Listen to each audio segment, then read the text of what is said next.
Hello and welcome to Our Hearts Are Restless. My name is Alexis. Thank you so much for joining me.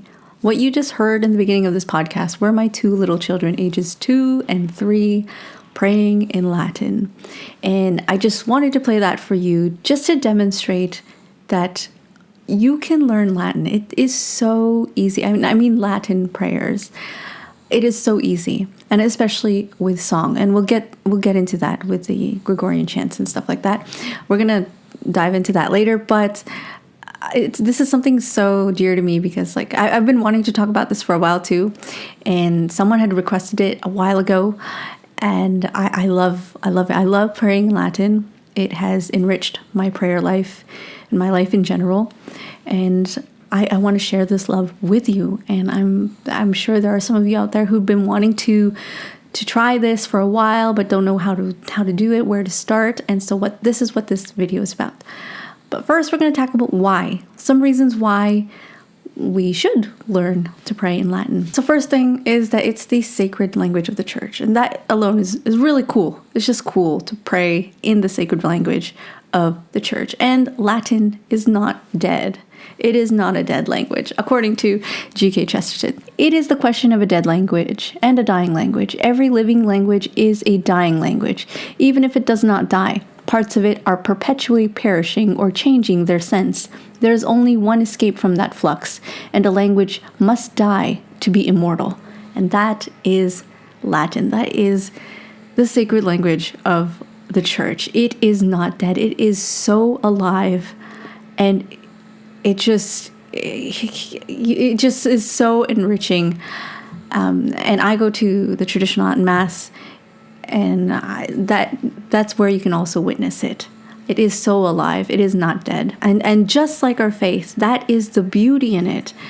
It is fixed. It is unchangeable. It is immortal. Being the sacred language of the church, you are united in another sense with the whole body of the church, with other members of the church, no matter where you're from. I love there's this video of this Nigerian woman singing the creed.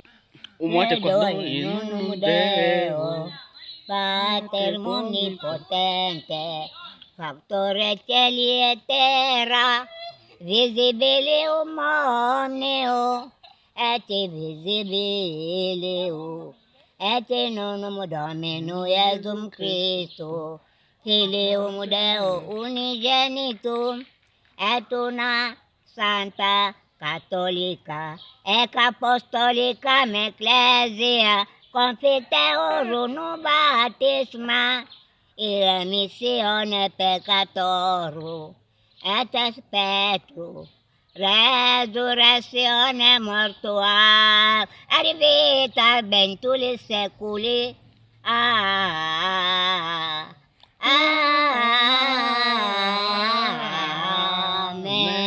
I love that clip so much. It brings me such joy to see.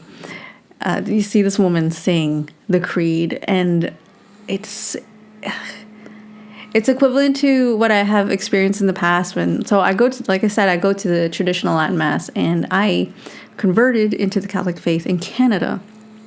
But when I moved to France, the liturgy didn't change and the language didn't change. And yes, I do speak French, but it is the same. And it will be the same if I go to, if I go back to the Philippines and there's Latin Mass there, or if I go to Nigeria and there's the Latin Mass there, it will be the same, and you will be united together. And you have that sense of that feeling of being united as one, as a whole. I remember my husband saying to me when we were converting that, so we were in Canada, in Toronto, and he didn't want to go to an English Mass, and I understood why. And it's because French is his first language, yes. So it was weird to him to pray to a God who's very personal in a language that is not his personal language. You get what I mean? So I completely understood why why he felt that way. But when it comes to Latin, since it is the language of the church, it is uniting. It doesn't matter if you are Francophone, Anglophone, whatever language you speak, you are united with everybody else. And on top of that, you are united with saints that have prayed this way throughout history. That is so cool. If you're one of those North Americans who do not speak another language other than English, then this is great. This is a good chance for you to try. And I mean, you don't have to learn Latin to know the prayers, but it is nice to have, verses and prayers in your mind from a different language, just in general. If you speak French or Italian or any of the Latin languages, Latin will be an easy thing to learn. You can kind of decipher words in prayers in Latin, just because your language is based off of that. So that is an extra bonus. You kind of already know it, so you don't have a choice. You're just gonna have to learn these prayers in Latin. Another reason why you should learn Latin is because it helps you with reading. So this year so far, we've read Elisabeth Lizer's Diary of Elisabeth Lizer, and all her prayers were only in Latin. And then we read The Power and the Glory by Graham Greene, and a lot of the prayers were in Latin. And what else have we read? We read a bunch of things, but whenever you read a book and it's 20th century and before, and it's Catholic, a lot of the times the authors will just, dabble little bits of Latin here and there. Prayers are always most likely in Latin. Sometimes they put it, Kristen Lavren's daughter. We're going to read that in October, and that has a lot of Latin phrases, Latin prayers, and it's only in Latin. I mean, there are footnotes in the back and endnotes, but you see what I mean? It will help you read in general. And like the number of times you see Latin in these books, 20th century and before, it's just, it's amazing. So it will give you the incentive to learn a little bit more.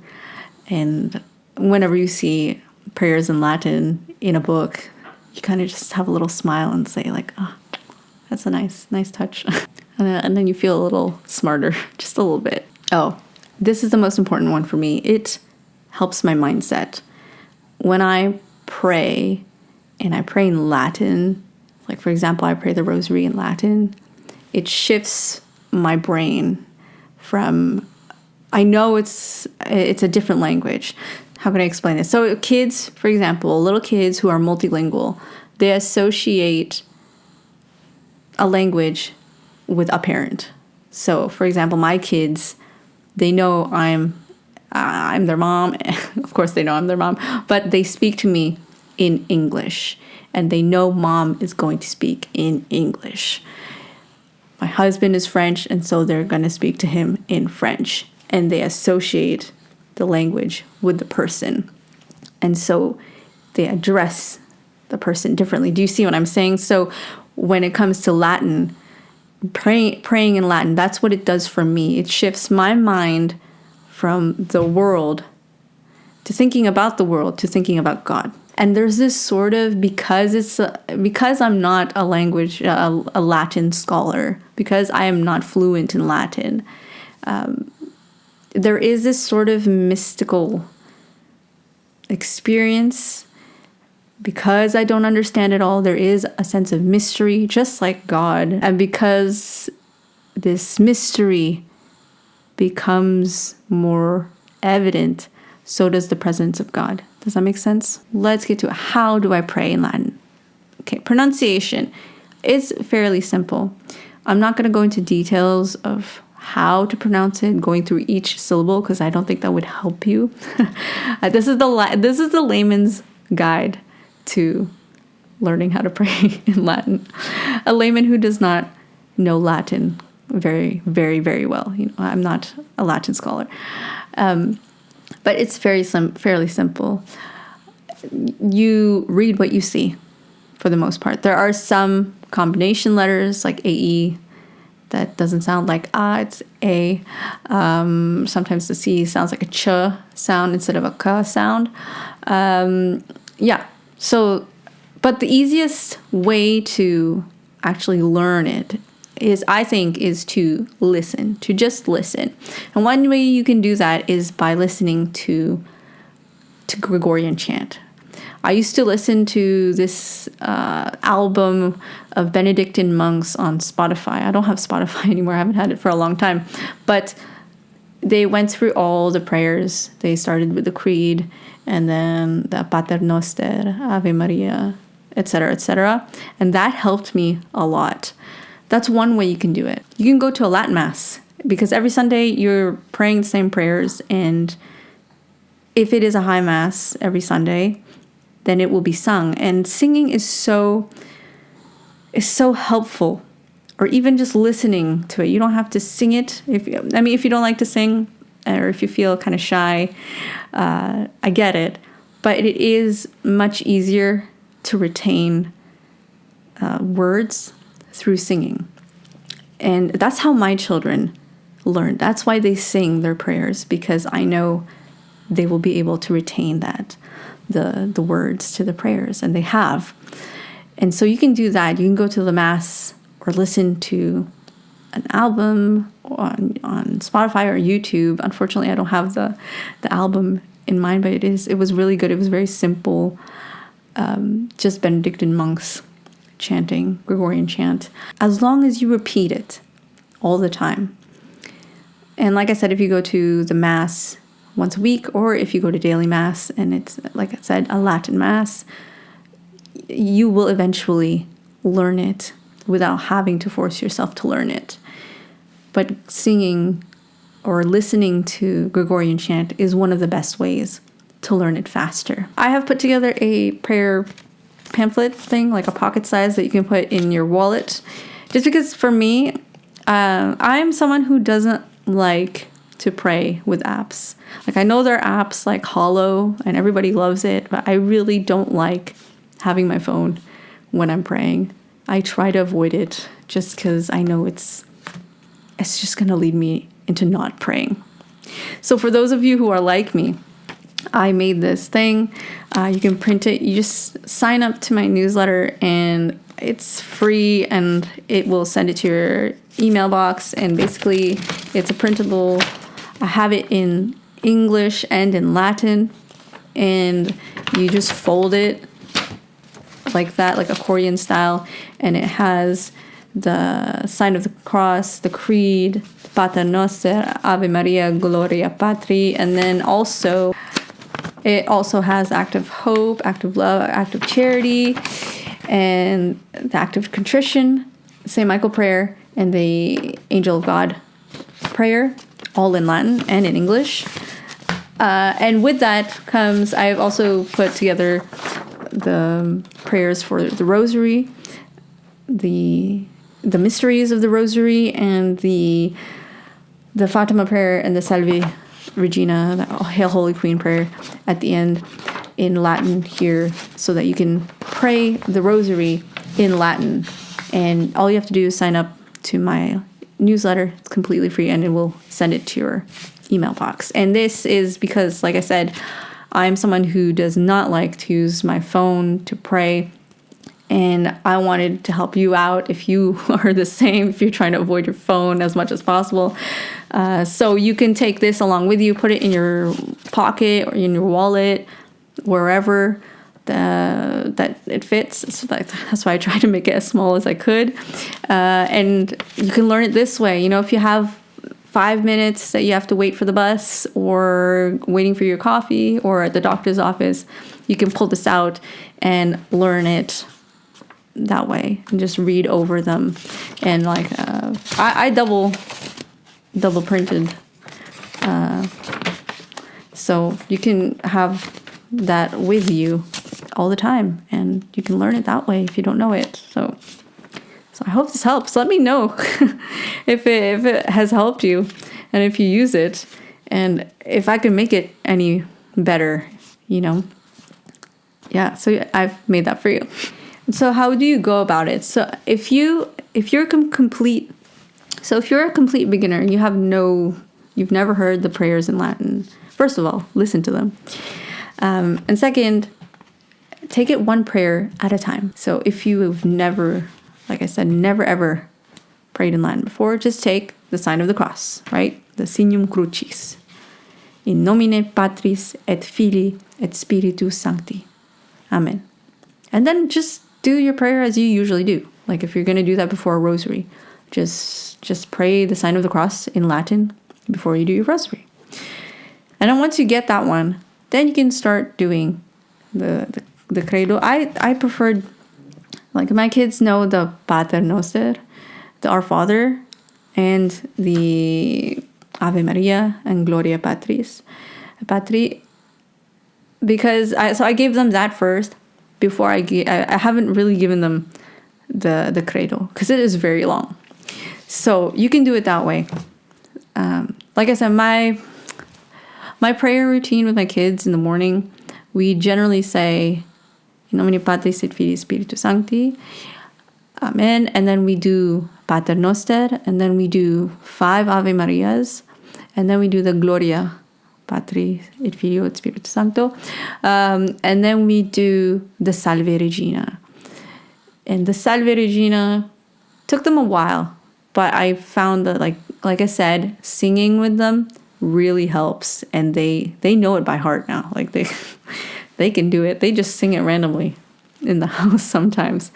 And then we do the angel prayer at Fatima, but we do that in French just because we hear that in church all the time. And then we finish it with we haven't done the Saint Michael prayer in Latin yet. We haven't touched that yet. So that's basically what I do with my little kids. And so you can do that with your children if you have children, with yourself. And like I said, we took it one prayer at a time. And if this, for example, if the Pater Noster, if the Our Father looks less intimidating to you, then do that first before doing the creed. Just that's fine. That's completely fine. The Ave Maria is even smaller. The Glory Be is even shorter. So do what you can, what you think you can handle, and memorize that. Sing it, listen to it. There are great YouTube videos online of just the rosary being chanted, and that I think after one time listening to that, it's like an hour long or 30 minutes long, something like that. After one time of listening to that, I think you will get the Ave Maria hands down, like no problem. So let's actually go through a couple of them, a few of them, to kind of help you with the pronunciation. So the sign of the cross, Signum Crucis, it goes like this: In nomine Patris et Filii et Spiritus Sancti. Amen. That's it. See, very, very simple. And now I think you can understand what I mean when it's simple in terms of pronunciation. The Pater Noster. So, Pater Noster, qui es in celis, sanctificetur nomen tuum, adveniat regnum tuum, fiat voluntas tua, sicut in cielo et in terra. Panem nostrum quotidianum da nobis hodie, et dimite nobis debita nostra, sicut et nos dimitimus debitoribus nostris, et ne nos inducas in tentationem, sed libera nos a malo. Amen. It's actually difficult for me to go that slow, but it's much easier for me to sing it because the memory, I guess also muscle memory, is in there. So I kind of wanted to sing it. So if you've never heard it before, it goes, Pater Noster, qui es in celis, sanctificetur nomen tuum, adveniat regnum tuum, fiat voluntas tua, sicut in cielo et in terra. Panem nostrum quotidianum da nobis hodie, et dimite nobis debita nostra, sicut et nos dimitimus debitoribus nostris, et ne nos inducas in tentationem, sed libera nos a malo. Amen. Right, so that is So now you know the sign of the cross and the Pater Noster, okay? And then we'll do 2 more. Okay, we'll do the Ave Maria. Ave Maria, gratia plena Dominus tecum. Benedicta tu in mulieribus et benedictus fructus ventris tui, Iesus. Sancta Maria Mater Dei, ora pro nobis peccatoribus, nunc et in hora mortis nostrae. Amen. And if you want it chanted, Ave Maria, gratia plena, Dominus tecum, benedicta tu in mulieribus, et benedictus fructus ventris tui, Iesus. Sancta Maria, Mater Dei, ora pro nobis peccatoribus, nunc et in hora mortis nostrae. Amen. It's very beautiful. I really like the melody for the Ave Maria. I don't know how to describe it. It's just so beautiful. It always makes me want to lift up my heart to the Lord. And lastly, let's do the Gloria. Gloria Patri, et Filio, et Spiritus Sancto, sicut erat in principio, et nunc et semper, et in saecula saeculorum. Amen. Or chanted, Gloria Patri et Filio, et Spiritui Sancto, sicut erat in principio, et nunc et semper, et in saecula saeculorum. Amen. Et voilà. Now you know the sign of the cross, the Our Father, Hail Mary, and the Gloria be in Latin. And like I said, they're so simple. You just have to repeat them over and over again. Sing them. It'll make it much easier for you. So I hope that helps in figuring out how things are said and showing how things are said. It's like I said, it's fairly easy. And the more you listen to it, the better, the easier it will get. And you just have to practice. Also, if you would like me to do a whole rosary, let me know in the comments below, and then I will make those videos for you to do the whole rosary in Latin and English. I can do that. Just let me know if you want me to do that. I will link in the description different sources of videos I've seen already done, but if you want me to do it, just let me know in the comments and I will do that for you. And I will leave you with that. I hope this was a helpful video. I hope it has inspired you to pray in Latin. Let me know if you liked this, if this helped you learn the prayers in Latin. Like I said, if you want me to do a video of all those, of all the mysteries of the Rosary in Latin and in English. And let me know if your children have learned the prayers in Latin. I always find it so cute. Like, not just my children, but I mean any child praying Latin. It's just really cute. Anyway, that's all I have for today. Thank you so much for joining me, and I will see you next time.